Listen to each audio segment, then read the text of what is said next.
Good afternoon প্রত্যেককে।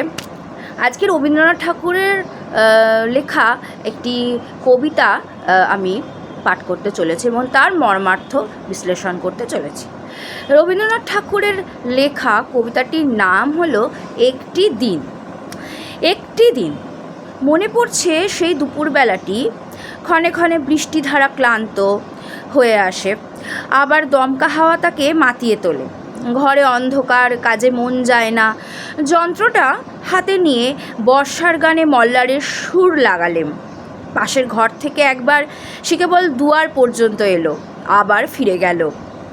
আবার একবার বাইরে এসে দাঁড়ালো, তারপরে ধীরে ধীরে ভিতরে এসে বসলো।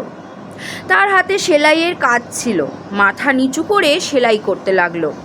তারপরে সেলাই বন্ধ করে জানলার বাইরে ঝাপসা গাছগুলোর দিকে চেয়ে রইল। বৃষ্টি ধরে এলো, আমার গান থামলো। সে উঠে চুল বাঁধতে গেল। এইটুকু ছাড়া আর কিছুই না। বৃষ্টিতে, গানেতে, অকাজে, আঁধারে জড়ানো কেবল সেই একটি দুপুরবেলা। ইতিহাসে রাজা বাদশার কথা, যুদ্ধ বিগ্রহের কাহিনী সস্তা হয়ে ছড়াছড়ি যায়, কিন্তু একটি দুপুরবেলার ছোট একটু কথার টুকরো দুর্লভ রক্তের মতো কালের কৌটোর মধ্যে লুকোনো রইল। দুটি লোক তার খবর জানে। দেখো, এই কবিতার বিশ্লেষণে যদি যাই, বলতে চাইছে যে এক দুপুরবেলা, সেই দুপুরবেলায় ক্ষণে ক্ষণে বৃষ্টির যে ধারা তা কিন্তু ক্লান্ত অর্থাৎ শ্রান্ত হয়ে আসছে। আবার দমকা হাওয়ায় কিন্তু কি হচ্ছে, মাতিয়ে দিচ্ছে। প্রকৃতি এইভাবেই কিন্তু মেতে ওঠে। ঘরে অন্ধকার, কাজে মন যায় না। ঘর হলো আঁধার বা অন্ধকার, তাই জন্য এখানে হতাশার কথা বলা হচ্ছে, সেই জন্য কাজে মন নেই। যন্ত্রটা হাতে নিয়ে বর্ষার গানে মল্লারে সুর লাগালেন।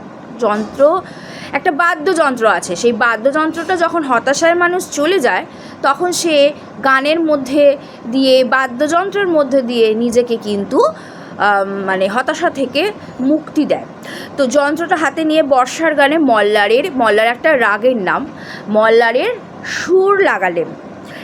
পাশের ঘর থেকে একবার সে কেবল দুয়ার পর্যন্ত এলো। পাশের ঘরে যে ছিল সে দুয়ার পর্যন্ত একবার এলো, আবার ফিরে গেল, আবার এসে দেখে ফিরে গেল। আবার একবার বাইরে এসে দাঁড়ালো, আরেকবার বাইরে এসে দাঁড়ালো। তারপরে ধীরে ধীরে ভিতরে এসে বসলো। তারপর কি হলো, ধীরে ধীরে ভিতরে এলো, বসলো। একবার বাইরে, তারপরে তার অস্থির মন, একবার বাইরে যাচ্ছে, একবার ভিতরে আসছে। আর তার হাতে সেলাইয়ের কাজ ছিল। তার হাতে কি ছিল? সেলাইয়ের কাজ। সে সেলাই করতে ভালোবাসতো। মাথা নিচু করে সেলাই করতে লাগলো।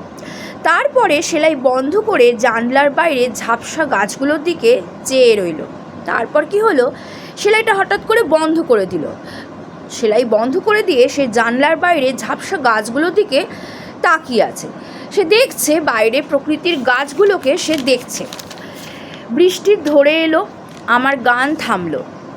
যখন বৃষ্টিটা অনেকক্ষণ ধরে বৃষ্টি পড়ছিল, সেই বৃষ্টি যখন ধরে এলো, তখন কি হলো, কবির গান থেমে গেল। সে উঠে চুল বাঁধতে গেল। এক মেয়ের কথা কবি বলছেন যে তার গান থেমে গেল, সে চুল বাঁধতে গেল। এইটুকু ছাড়া আর কিছুই না। বৃষ্টিতে, গানেতে, অকাজে, আঁধারে জড়ানো কেবল সেই একটি দুপুরবেলা। সেই দুপুরবেলায় সে যে কাজ করছিল, অকাজে ছিল, কোনো কাজ ছিল না, তার মন অস্থির।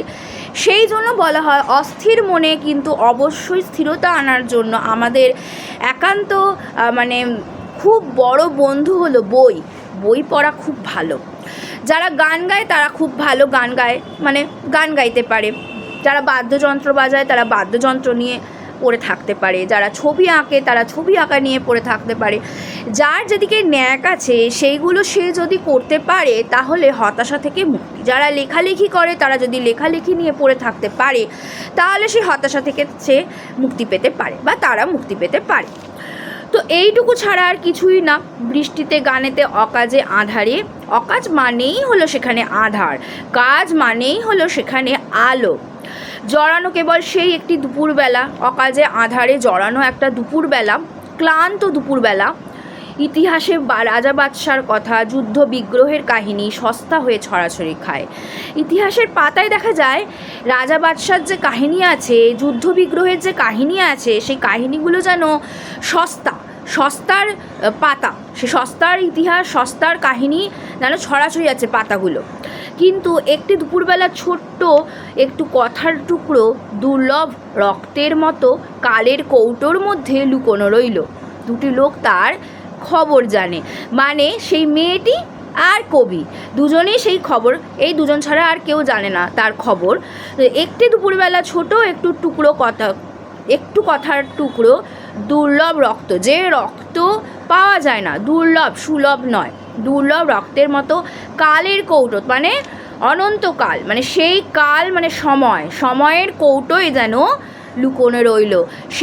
সেই দুপুরবেলাটা, সেই জড়ানো দুপুরবেলাটা, সেই হতাশার দুপুরবেলাটা জড়ানো কেবল সেই একটি দুপুরবেলা যেন কৌটোর মধ্যে লুকোনো রইল। আর তার খবর জানলো সেই মেয়েটি আর কবি। এই মেয়েটি হচ্ছে কবির কবি মানসী বলে থাকি আমরা, কেননা কবিদের মনের যে প্রেয়সী বা মনের যে মানসী, সেই মেয়ের কথাই বলা হচ্ছে, তার অস্থির মন, তার চিত্ত চঞ্চলতা, তার কথাই এখানে বলা হয়েছে। তো এই হলো আজকের আলোচনা। আশা করছি ভিডিও ভালো লাগছে। ভালো লাগলে বেল আইকন দিয়ে রাখো, চ্যানেল সাবস্ক্রাইব করো, লাইক করে বন্ধুদের সাথে শেয়ার করে কমেন্টে জানাও তোমাদের কেমন লাগছে। আজকে এই পর্যন্তই, থ্যাংক ইউ।